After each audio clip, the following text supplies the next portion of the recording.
말씀, 누가복음 말씀을 가지고 너무 작아 보이지 않는 제목으로 같이 은혜 나누려고 합니다. 에른스트 수하우라는 분이 작은 것이 아름답다라는 책을 썼어요. Small is beautiful. 근데 그 제목에 대해서 포항에 있는 포항공대의 장소영 교수가 그런 말을 했어요. 작은 것도 아름답다. Small is still beautiful. 작은 것도 아름답다. 작은 것에 대한 예찬인 것 같습니다. 우리가 사는 시대는 건물도 초대형, 영화도 최고의 제작비, 모임도 최대의 인파, 늘 관심이 큰 것에 집중되고 있습니다. 그런데 상대적으로 보면 작은 것은 또 소외를 당하고 있어요. 사람들의 눈에서 멀어질 뿐만 아니라 관심조차 갖지 않는 그런 형편이죠. 심지어 작은 것은 무시를 당하기도 합니다. 현대 사회는 강한 것을 추구하죠. 힘을 숭상하고 그리고 강한 자만이 살아남는 인간들의 논리 때문에 그렇습니다.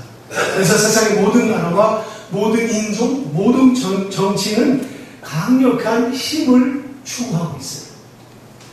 그렇다면 인간의 정신세계를 조정하는 종교는 과연 어떤가?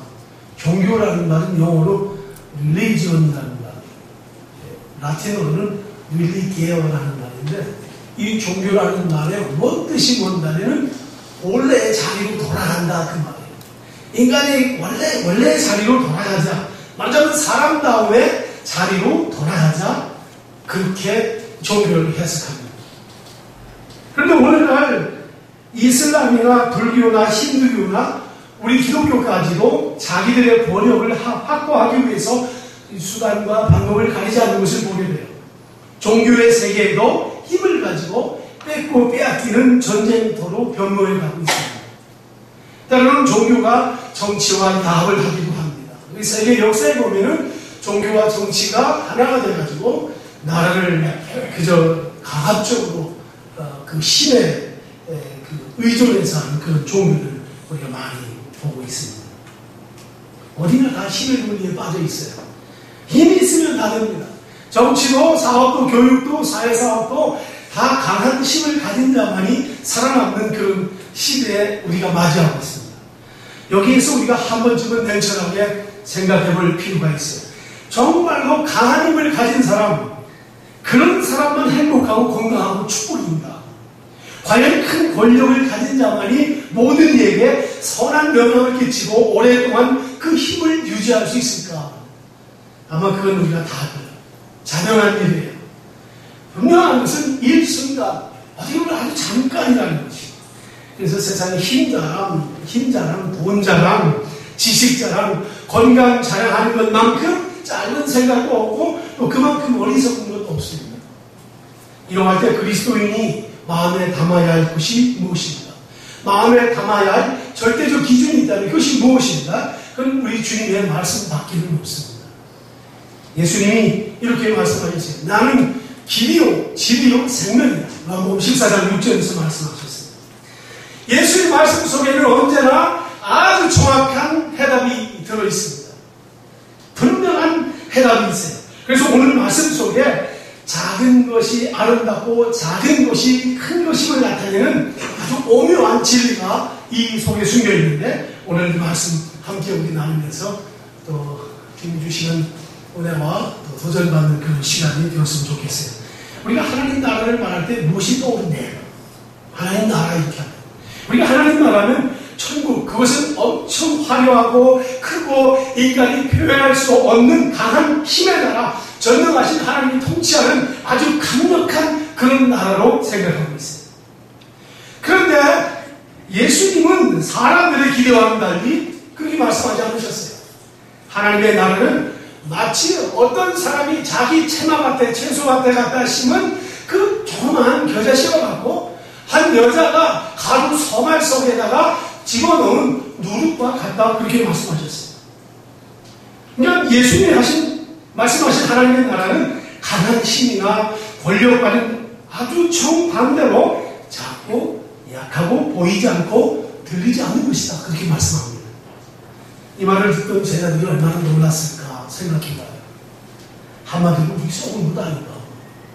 아니, 우리가 평생 쫓아다니는 분인데, 아니, 어떻게 이런 말씀을 하실까? 하나님의 나라, 천국, 그렇게 시시하고 보잘것없는 것이란 말인가? 그럼 우린 뭐야? 그렇게 생각했을 거예요. 아마 이 말씀을 오늘 듣는 저와 여러분들도, 하나님이 좀 세게 좀 나오시죠. 그냥 한 번에 그냥, 한 몫에 그냥 능력의 하나님이 한 번에 모든 걸 해주시지. 이런 생각, 이런 착각을 할 때가 있습니다. 그러나 우리 주님은 천국은 겨자씨와 같고 누룩과 같다고 말씀하셨어요. 겨자씨는 직경 1mm입니다. 1mm에서 2mm. 아주 작은 거예요. 그렇지만 나중에 자라면 3m에서 5m까지 자라나는 어마어마하게 커지는 그런 나무입니다. 그래서 중요한 것은 이 겨자씨가 1g밖에 안 되는 작은 씨예요. 게다가 너무 작아가지고 눈이 나쁜 분은 돋보기 있어야만이 보일 정도로. 그렇게 작은 씨앗입니다. 그래서 후에는 큰 나무가 되어서 새들이 깃들 수 있는 안식처를 제공한다. 그렇게 말씀합니다. 예, 누룩도 마찬가지죠. 가루 소말 속에 누룩을 넣으면 반죽이 밤새 동안 부풀어 올라서 반죽만 보이지 누룩은 흔적도 없고 보이지 않습니다. 밀가루 속에 누룩이 어디 있는지 도무지 찾을 길이 없는 거죠. 예수님이 어떤 분이십니까?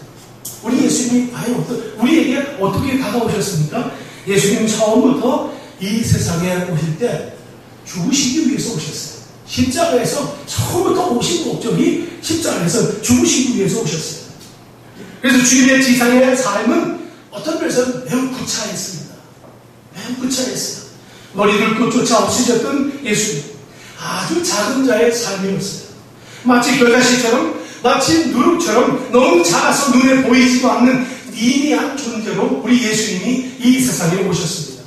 이사야 선지자가 이러한 예수님을 예언하면서 말하기를 이렇게 이사야서 53장에서 예수님을 표현합니다. 그 예수님, 그 메시아, 그분은 고운 모양도 없고 풍채도 없고 우리가 보기에 흠모할 만한 것이, 흠모할 만한 아름다운 것이 아무것도 없다고 했어요. 예수님의 12명 제자들, 우리 잘 기억하시죠? 그 중에 가룟유다 마지막에 아무리 보아도 예수님에게서 희망이 보이지 않는 거예요. 기대할 곳이 없어. 이 양반 쫓아다니면 한 자리 할 줄 알았는데, 요지없이 잡혀가지고 와서 형편없이 당하고 빌라도에 때려서 매를 맞고 하는 그런 예수님, 십자가에 죽으신 그런 예수님 생각하니까 이건 아니에요. 그래서 은30을 자기 선생 팔아먹고 나온 거죠. 넘겼어요. 다른 제자들은 마찬가지입니다. 베드로와 그 외 제자들도 예수님 다 버리고 배반하고 갔죠. 자, 이 말씀 원래 설교 준비는 이런 말씀 안 했는데 아침에 이 말씀보다가 배반이라는 생각이 갑자기 생각이 나가지고 좀 새벽에 글을 써봤는데 그 생각이 떠올랐어요. 인생은 누구나 배반자다. 정말 다 배반자예요. 다 배반자예요. 네? 마지막은 누구나 다 배반자로 가는 거예요. 하나님에 대해서도 다 배반하고 살았고, 가족에게도 사실 배반했어요. 이웃에 대해서 배반했고, 사회와 국가에 대해서도 결국 평생 다 부족했지. 맨날 2% 부족이지. 언제 100%를 채워서 살아본 적이 언제 있었던가. 저쪽이 잘못한 것 같은데 그러면 나는 100% 채워갔는가? 그것도 못했어요. 그리고 연약한 자예요. 예? 과거의 직업인 고기 잡는 업으로 돌아갈 수밖에 없는 그 제자. 왜 제자들이 그랬습니까? 기대하고 희망했던 것이 사라졌기 때문에 그래요. 십자가에서 가장 치욕스럽게 죽음을 맞이하는 예수님을 더 이상 함께 할 수 없었기 때문에 그렇습니다. 오늘의 교회들도 예외가 아닙니다. 교회가 세속사회에서, 성도들이 세속사회에서 점점 강해져야 되고 우리 기독교가 힘이 있어야 되고, 그래서 모든 지역에서 군림하는 곳으로 착각할 때가 있습니다. 어떤 분들은 교회가 그 지역의 핵심이고 그 지역의 중심이라고 말할 정도로 그렇게 이야기를 해요. 정말 그렇게 되면 좋겠어요. 그러나 역사에서 교회가 낮아짐과 작아짐과 겸손함을 벗어나서 역사의 중심 자리를 찼을 때에 힘을 과시할 때부터 교회는 진리를 잃어버리고 그 하나님의 사명을 주신 사명을 상실하는 것을 우리는 역사를 통해서 보고 있습니다. 오히려 중심의 세력이 있을 때 교회는 다 타락했습니다. 저 중세 교회가 그걸 증명하고 서구의 교회들이 몰락하는 과정이 바로 그런 과정을 다 거쳤어요. 기독교는 교회는 처음부터 나중까지 고난과 함께하는 공동체입니다. 환난과 핍박 속에서 피어나는 백합화와 같은 순결함을 가지고 있는 것이 교회이고 기독교입니다. 예수님의 가르침을 보면 분명 예수님이 그랬어요. 기독교는 약한 자들, 힘없는 자들이었고 시대마다 기독교가 환영받은 적은 없습니다. 십자가가 어디 누구에게서 환영을 받았습니까? 절대 없었어요. 예, 여러분 예수님 나셨던 가버나움 그리고 사역하셨던 갈릴리에 대해서 역시 이사야서 9장에 이사야 선지자를 예언한 걸 보면 저 흑암의 땅 이방의 갈릴리요 그런 말씀입니다. 거기 빛이 왔다. 예수님 오셨다는 그 예언을 하면서 그 땅이 흑암의 땅이었다. 어둠의 땅이었다. 그런 곳에 우리 주님이 오셨어요. 그렇지만 하나님의 나라는 처음에는 겨자씨와 같고 누룩처럼 미미하게 시작되지만 반드시 놀랍게 완성될 것임을 말씀해 주신 것이 이 비유의 핵심입니다. 예수님이 제자들에게 겨자씨와 누룩의 비유를 주신 것은 천국이 지금 너희 눈에 그렇게 무가치하게 보이고 희망 없게 보이지만 본래 천국은 그런 작은 것에서부터 시작되는 것임을 가르치시면서 위로와 격려를 주신 겁니다. 맞습니다. 하나님의 나라는 강한 힘이나 권력이나 금은 보화로 시작되는 나라가 아닙니다. 주님은 말씀하신 거예요. 나의 나라, 나의 교회는 겨자씨처럼 누룩처럼 작은 데서 시작된다는 것을 기억하라. 주님 그렇게 말씀하십니다. 하지만 제자는 그걸 잊어버렸습니다.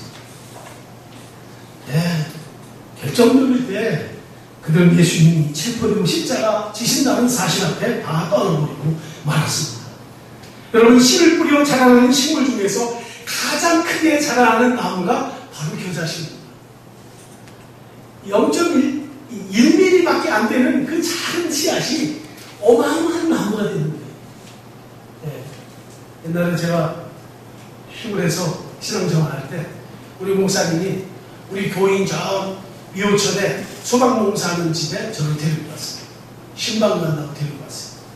그래 갔더니 거기 수박밭이 쫙 있는데 한 집사님에게 수박 언두막에 가서 예배를 드리는데 목사님이 거기서 이렇게 기도하시더라고요. 하나님 아버지 우리 집사님의 이 수박밭 만배로 축복해달라. 만배로. 그러니까 그때 만배라는 거 잘 안 믿었어요. 어릴 때 세상에 무슨 어떻게 만배랍니까? 사업하시는 여러분들 만배가 벌어진다면은 돈이 번다면 돈에 치워 죽을 거예요. 만배. 근데 목사님들은 만배를 너무 쉽게 말해요. 근데 제가 나중에 후에 깨달았어요. 겨자씨도 만배가 넘는 거예요. 수박도 뭐 이만한 씨 하나 심었는데 수박 이만하게 한 동에서 얼마나 마음이 열려요. 늦게 깨달은 거지. 근데 그때 아주 재미있는 에피소드가 있어요. 목사님이 그 수박밭에 가서 기도를 이렇게 수박밭에 안수기도 하고 손을 들고 이렇게 축복해달는데 목사님이 이렇게 기도했어요. 하나님 아버지 우리 집사님 이 수박밭을 쭉 이렇게 하려고 하는데 목사님 그러더라고요. 집사님 기도하는데 왜 그래? 왜 남의 밭에다가 축복을 하냐? 우리 밭에다. 우리는 늘 그런 생각이 많아요. 나무 복 받아야지. 네. 겨자씨는 작습니다. 정말 작아요. 소유 없이 되는 거죠. 하나님의 나라는 지극히 작은 것에서부터 소유 없이 시작되는 거죠. 아무런 소리도 없고 그리고 보이지 않는 지극히 작은 것에서 시작됩니다. 하나님의 아들 예수 그리스도가 하나님의 자리를 버리고 처녀 마리아의 태 속에 들어가실 만큼 낮아지고 작아지셨어요. 이 땅에 오심으로써 하나님의 나라가 시작되고 교회가 시작되고 구원이 시작되지 않았습니까? 겨자씨는 작아요. 눈에 띄지도 않는 아주 작은 씨앗입니다. 그런데 이 씨앗이 땅속에 들어가 썩는다는 사실도 우리가 잊지 말아야 합니다. 사랑하는 우리 모자이크 가족 여러분, 작은 것에 대해서 우리는 소리할 때가 많잖아요. 여러분, 교회 일은 다 작은 겁니다. 꼭 기억해야 돼요. 하나님의 교회 일은요, 겨자씨와 같아요. 그래서 다 쉽게 잊어버려요. 뭐 큰 것만 생각할 때가 있어요. 아니에요. 어떤 일도 하나님의 일은 겨자씨와 같은 거예요. 그러나 그거 소리하면 안 됩니다. 겨자씨는 반드시 땅속에 들어가서 썩어야만이, 희생해야만이 3m, 5m의 나무가 된다는 것 우리가 잊지 말아야 돼요. 하나님의 나라, 하나님의 통치하는 나라는 힘의 경쟁이나 철권 통치로 이루어지는 나라가 아닙니다. 여기에 오직 겸손과 낮아짐과 천한 것으로 시작되는 겁니다. 예, 예수님의 목적은 희생 제물로 죽는 것이었잖아요. 이보다 더 큰 희생이 어디 있습니까? 자기 목숨을 많은 사람의 대성물로 주려 합니다.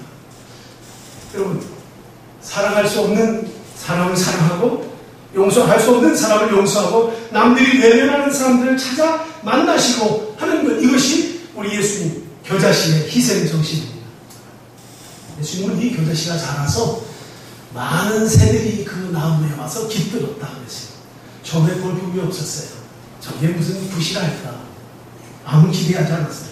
근데 자란 다음에 새들이 날아와서 쉼터가 되었어요. 예? 하나님의, 이것이 하나님의 나라입니다. 여러분, 아무런 부족함이 없는 사람을 사랑하면 아무런 대가가 따르지 않습니다. 대가가 필요 없습니다. 부족함이 없는 사람을 사랑하는데 걱정할 건 없어요. 그저 즐겁죠. 주위 살펴보면 그런 사랑을 나눌 사람 많죠. 그런 사람을 찾아 만나기만 하면 됩니다. 걱정할 건 부담이 아무도 없어요. 그러나 가난하거나 힘들거나 정말 예수님 때문에 어려움을 자처하거나 박해를 받고 상처를 받고 살아가는 사람들을 사랑하려면 거기는 반드시 희생이 따릅니다. 남들이 쳐다보지 않고 거들떠보지 않는 데를 내가 찾아가야 되고 내가 만나야 된다면 그건 반드시 희생되는 거예요. 나와 같은 수준 내가 만날수록 얘기가 통하는 사람 걱정할 것도 없어요. 그러나 그리스도는 다 내려가서 힘없는 자, 약한 자, 그 당시 버림받았던 사람들 예수님 다 찾아가서 만나시지 않았습니까? 작은 희생 없이는 그런 사랑을 할 수 없다는 것을 우리 주님이 보여주신 거예요. 한때 예수님이 바리새인들 누룩과 헤롯의 누룩을 조심하라 그런 적이 있어요. 왜냐하면 오늘 누룩에 대한 말씀입니다. 누룩을 조심하라.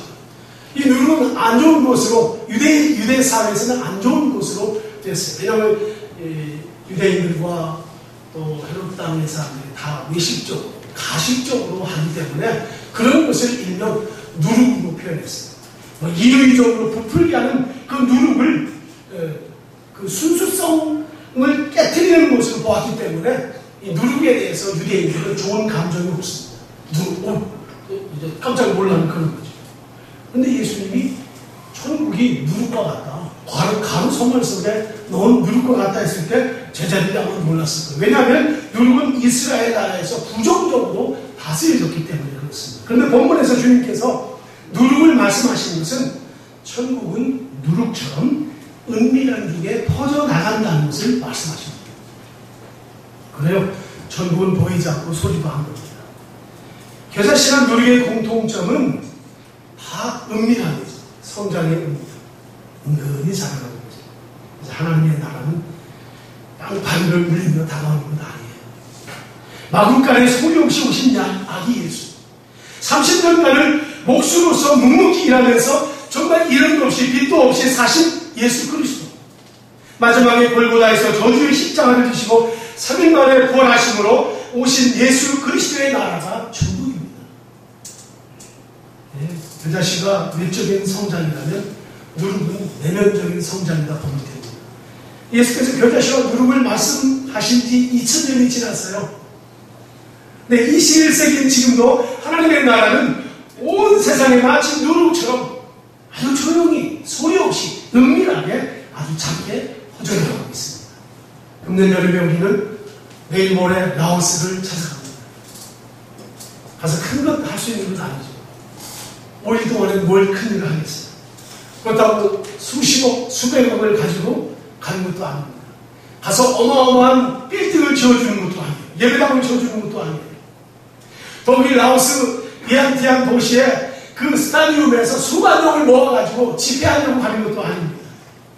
우리는 1885년 4월 부활주일날 아침에 저 미국의 언더우드 선교사 부부와 아펜셀라 부부가 이 한국 땅 25살 부부가 이 한 번도 와보지 않은 이 땅에 와서 복음의 씨를 뿌리기 위해서 왔던 그들 얼마나 그때 낙낙했을까. 이 언더우드는 그런 말이 있어요. 오 주여 지금은 아무것도 보이지 않습니다. 그렇습니다. 우리가 지금 이 세상도 마찬가지예요. 라오스도 마찬가지일 거예요. 보이는 거 없어요. 눈에 보이는 것도 없고 손에 잡히는 것도 없지만은 그러나 하나님이 서서히 천국은 겨자씨처럼 누룩처럼 퍼져나가고 점점 자란다는 이 사실을 우리가 믿기에 우리는 지금은 아니지만 하나님의 나라가 점점 커져가고 세력이 하나님의 나라가 확장되는 이런 것을 우리에게 예언적으로 말씀해 주시는 겁니다. 우리 이번에도 우리 그런 예수님의 심장 한동훈을 보면 두근거려서 견딜 수 없으셨던 예수 그리스도의 그 심장을 가지고 우리가 라오스 땅을 갑니다. 누구인지 모르지만 우리가 그런 마음 가지고 갔을 때 거기에서 하나님의 역사가 나타날 줄로 믿습니다.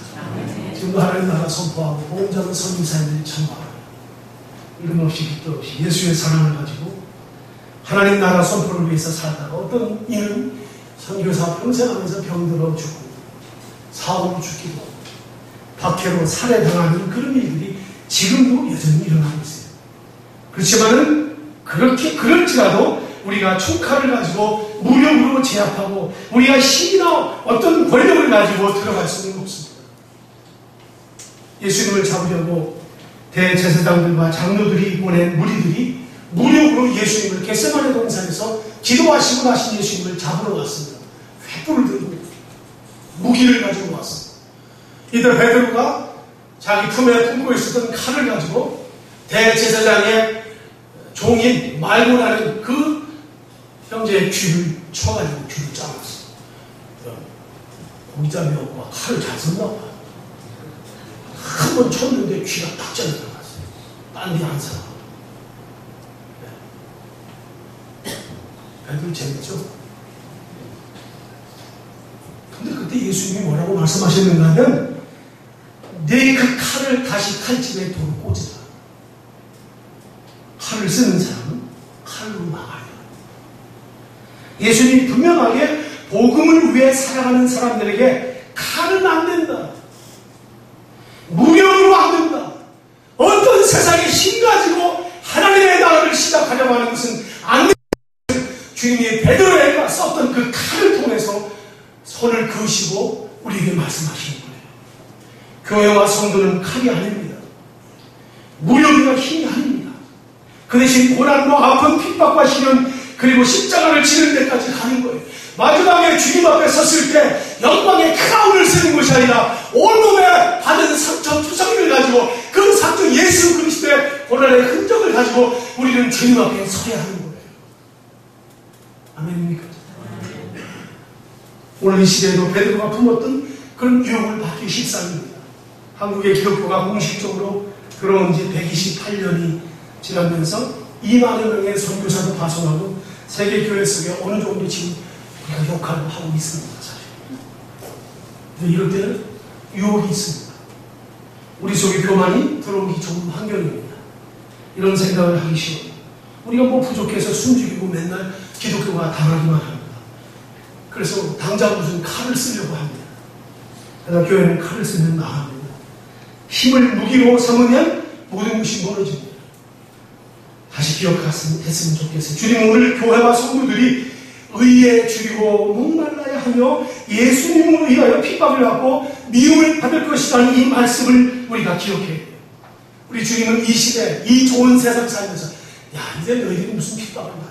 이 좋은 세상인데 이제 편하게 너희들 믿고 싶은 대로 하고 싶은 대로 하거라. 주님이 그렇게 말씀하셨다면 좋을 거예요. 그렇지만 주님 그렇지 않습니다. 너희가 세상에서 환난을 당하라. 반드시 환난을 당한다고 했어요. 이건 피하고는 안 돼요. 그렇지만 환난을 당하지만 내가 세상 끝날까지 너희와 함께하고 내가 세상을 뭐 했다고 했어요? 이겼다 주님 말씀하셨어요. 할렐루야. 그게 재밌죠. 신앙의 재미. 힘 자랑하고 보복하지 않아야 합니다. 결코 칼을 쓰지 않아야 합니다. 작은 겨자씨로 되는 시작되는 하나님의 나라, 누룩으로 퍼져나가는 이 하나님의 나라를 우리들이 경험해야 합니다. 사랑하는 여러분, 예수님의 삶이 아무리 초라해 보여도, 천국이 겨자씨처럼 아무리 시시하게 보여도, 누룩처럼 보이지 않아도 그것이 진짜 예수님의 사역, 진짜 하나님의 나라 일인 것처럼 우리의 성김이 서툴 수 있어요. 우리가 하나님 성김에 서툴 수 있고요. 어떤 때는 저 냄새나는 마구간처럼 예수님이 마구간에서 나셨잖아요. 그 마구간처럼 보잘것없어도 그것이 우리 주님 우리에게 간곡히 부탁하시고 외치셨던 것임을 우리가 잊지 말아야 합니다. 천국은 위대합니다. 그러나 자꾸 은밀하게 보이지 않습니다. 너무나 위대해, 너무나 작고 보이지 않고 은밀합니다. 그러나 그 은밀한 위대함을 보는 자, 그 눈이 복된 믿음의 눈입니다. 우리 서울모자이크 교회 성도들의 눈이 바로 그런 눈이 그 작고 위대함을 보는 그런 눈들이 되시길 예수님의 이름으로 축원합니다. 하나님 감사합니다.